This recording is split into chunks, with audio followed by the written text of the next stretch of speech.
બેલારુસમાં ફસાયેલી નવસારીની મહિલા આખરે ઘરે પહોંચી। સુરત એરપોર્ટ પર મહિલાએ આ પ્રીતિ જણાવી। એજન્ટના કારણે બેલારુસમાં ફસાઈ હતી। સ્ટ્રોબેરી પેકિંગમાં 50 થી 60 હજાર પગારનું કહીને મોકલી હતી। બેલારુસમાં જઈ તબેલામાં કામ કરાવ્યું। રહેવાની પણ યોગ્ય સગવડ ન હતી। ભારત પરત ફરી ખૂબ જ ખુશ થઈ હોવાનું નિવેદન આપ્યું।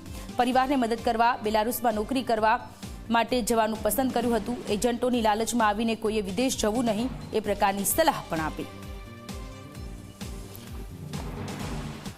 પ્લસ મેં મિક્સમાં આવી ને પછી મારા હાથે એ લોકો ગમે તેમ બોલવા લાગ્યા કે તું તબેલામાં ગાયનું દૂધ કાઢાવતા હતા। તમને શું કીધું તું જોબ માટે એવું કીધું હતું કે સ્ટ્રોબેરી પેકિંગ ને વેર હાઉસ મતલબ એમ કેટલો પગાર આપશે એવું કીધું તું 70 થી 80 હજાર પગાર કીધું। પછી શું કામ કરાવ્યું?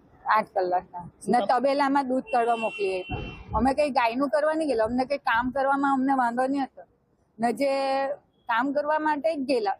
અમે છોકરા મૂકીને શાના માટે દેવું કરીને ગયા? અમે બી દેવું કરવાનું। હવે અહીંયા હું આવી છું, દેવું કોણ કરવાનું?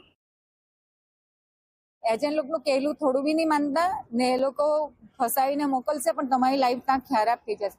આજે જ મને પ્લેનમાં પંજાબના ને રાજસ્થાનના ને છોકરા લોકો સ્ટુડન્ટમાં ગયેલા ને એ પોતે કહેતા હતા કે ત્યાંના વ્યક્તિમાં 40,000 ને 50,000 પગાર નથી તો આપણો તો હું અહીં આટલો બધો એવી રીતે મને ગુટ કરીને લોકો મને આજે એ કરતા હતા। ત્યાંની સરકાર બી મને એમ કીધું કે તું સરસ છે છોકરી, તું આટલું ટસર કરીને રહી છે અને અહીંયાના મને ટોર્ચર કરતા છે। અહીંયાના જે એજન્ટ ને વિપુલભાઈ ને એ લોકો મને ખોટું ખરાબ બોલતા છે એમ કે તારી છોકરી તું તારી સમાજમાં શું પણ નામશે, આમ છે તેમ છે એવું બધું મને આજે ફોન પર બી કહેતા હતા।